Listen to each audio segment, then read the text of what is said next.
What's up, Richard? Tim is here. Now, since this is, of course, the Christmas season, I'm, of course, doing my favorite Christmas movies of each decade. Starting with the 2020s first. Now, we're still, obviously, still in the 2020s, so, hey, by the time, 2030 comes around, this list will obviously change. But so far, there has been some pretty good Christmas movies in this decade. So here is my official top 10 favorite Christmas movies of the 2020s. All right. Coming in at number 10 is the Netflix. Now, Netflix Christmas movies could be a hit and miss sometimes. There was a couple of good ones this year and some not so great ones.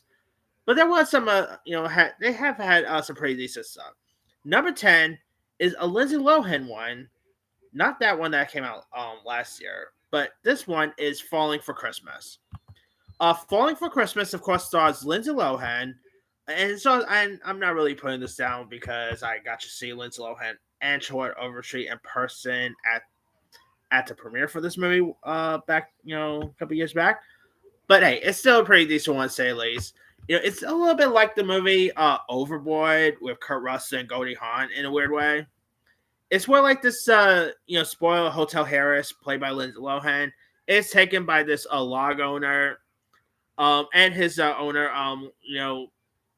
who of course lost her memory in a skiing accident, and she is taken in by this widow log owner played by Troy Overstreet, from Glee fame, and his daughter, and of course trying to learn the true meaning of Christmas here.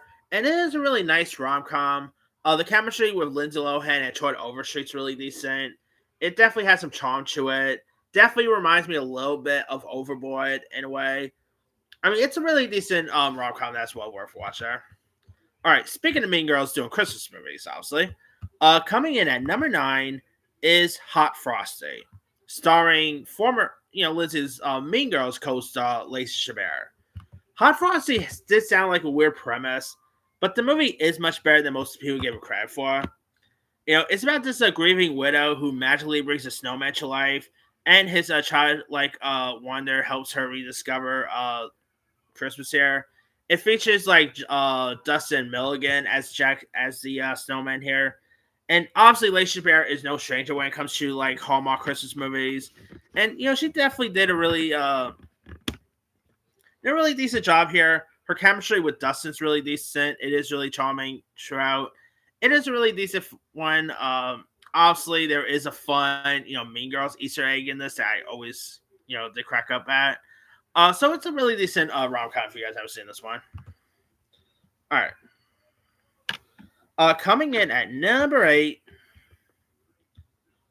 is another one that came to streaming, and that is Candy Cane Lane.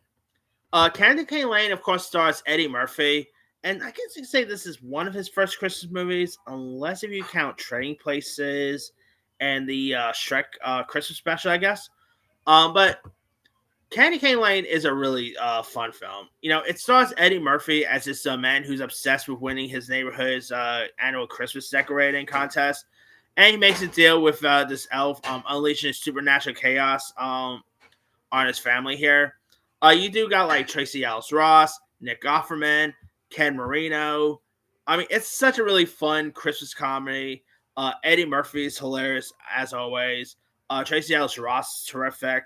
It's fun, entertaining. Love some of the effects that is included in this.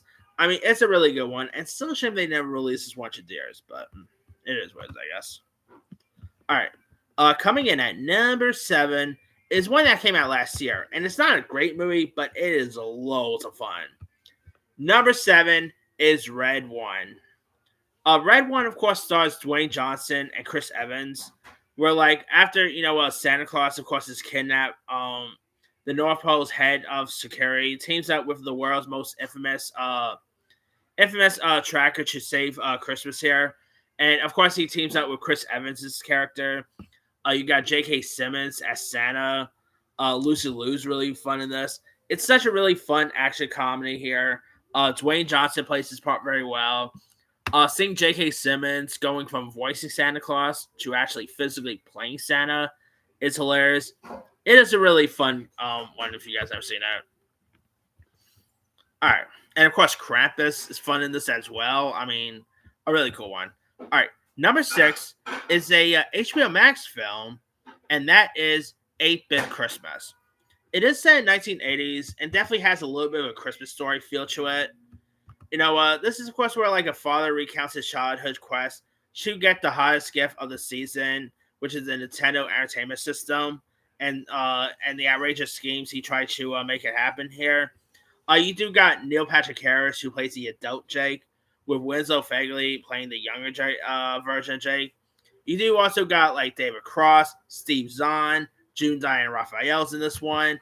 Of course, this was like one of HBO Max's earliest films they did when HBO Max was like in the midst of creating original content, and it's such a really hilarious Christmas one.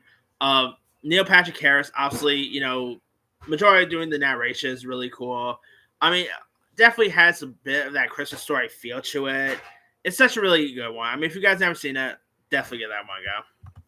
All right. Coming in at number 5 is Violent Night. Now, we do got the sequel for this coming out next year, which I can't wait for. But Violent Night stars David Harbour as Santa Claus, who, of course, like where this mercenary takes on a wealthy family hostage on Christmas Eve. They don't really count on Santa Claus himself showing up here. And this movie definitely is fun to check out. It is entertaining. The action's great.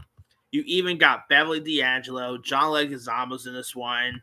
I mean, whoever could imagine Santa Claus pretty much playing an action hero is something you never expect, but it is something that's fun to watch here.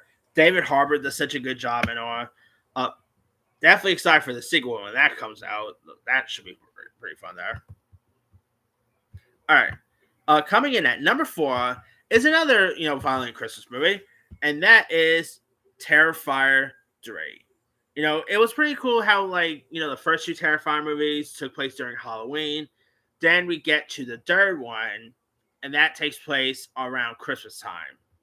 And Terrifier 3, I still say is probably the best out of the franchise. I just had a fun time with Terrifier 3. Like, come on, that shower kill scene, one of the best scenes of last year. Who did not love that scene? And of course, obviously the Santa Claus scene, pretty gruesome there. Of course, David Howard Dorn, also ventured into Christmas, like playing the horror version of the Grinch before. But yeah, David Howard Dorn does such a good job here. The ending is really cool. I mean, I'm still wondering what part 4 is going to be about. Like, I could easily see that taking place during New Year's Eve. Really, that could be a cool holiday setting. I mean, could you imagine the stuff that he could easily, he could use to take out people, But yeah, Terrifier 3, definitely fun, entertaining, gruesome, and it's a really entertaining one there. All right. Number 3 is The Holdovers. Now, probably one of the few times a Christmas movie actually got, Oscar love here. The Holdovers is great. It is set during Christmas break at a New England prep school where a grumpy teacher, a troubled student, and a cook from unlikely bond while stuck together over the holidays. You obviously, Divine Joy Randolph won her Oscar for this. Well deserved there. Paul Giamatti. I think if it wasn't for Cillian Murphy being Oppenheimer that year, I still say Paul Giamatti would have won his Oscar that year. But Dominic Sessa is great in this one. It's a really remarkable film. Great performances by Paul Giamatti. Divine Joy Randolph is terrific. It's such a really remarkable film there. Of course, Alexander Payne did a good job with this one. I mean, if you guys haven't seen it, give that one a go. All right, number 2 is, speaking of HBO Max, by the way. Number 2 is A Christmas Story Christmas. This time around, you got a grown-up Ralphie, played by Pierre Billingsley, who returns to Indiana with his family after the death of his father, and hoping to recreate the perfect Christmas for his grieving mother while honoring old traditions here. And while it isn't as good as the original Christmas Story, definitely not, but it was cool to see Pierre Billingsley coming back as adult Ralphie. It was cool to see some of the original cast members coming back, with new addition, obviously. Of course, you do got Julie Haggerty, who actually played the mother because yeah, other actress sadly passed away then. But yeah, it's such a really decent follow up. I mean, far better than A Christmas Story 2, which had Marv from Home Alone in it. Who remembers that there was a Christmas Story 2? Yeah. But yeah, Christmas Story Christmas is a good one here if you guys have seen it. And my number one favorite Christmas movie of the 2020s is Spirit. Spirit, of course, is like a up there for like a spin on the Christmas Carol, told from the perspective from the ghost's perspective. When the ghost of Christmas Present chooses the wrong cynical soul to redeem. The story of expectations with humor, songs, loads of great music numbers. Of course, it stars the likes of Will Ferrell, Ryan Reynolds, Octavia Spencer's also in this. Rose Byrne even pops up here playing like a Karen type character. It's such a hilarious one. The music numbers is great. From the Christmas morning song, it should do a little good. I mean, it's just such a really wonderful film. Great chemistry, like the chemistry with Will Ferrell and Ryan Reynolds is great. If you guys have not seen, and you also got Tracy Morgan, who provides the voice of the Ghost Yet to Come. He is great in this one. Tracy Morgan has a couple of music numbers, which is fun as well. Whoever knew Tracy Morgan could sing, come on. So yeah, if you guys have not really yet seen Spirit, do yourself a favor. It's on Apple TV. Give it a go. It's a really wonderful film. Definitely well worth a watch. But that's pretty much it there. Here is my quick rundown. Number 10, Falling for Christmas. 9, Hot Frosty. 8, Candy Cane Lane. 7, Red One. 6, 8-Bit Christmas. 5, Violent Night. 4, Terrifier 3. 3, The Holdovers. 2, A Christmas Story Christmas. And number 1 is Spirit. Now, there's a couple other ones I could have included. Let's see. A Boy Called Christmas on Netflix. That was pretty decent. Diary Wimpy Kid Christmas Cabin Fever. That's a decent one. Let's see. Christmas Chronicles 2. That's another good one.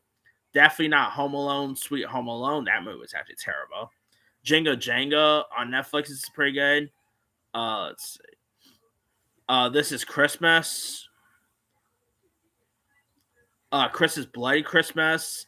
It's a Wonderful Knife. That's another good Christmas horror movie I could have included.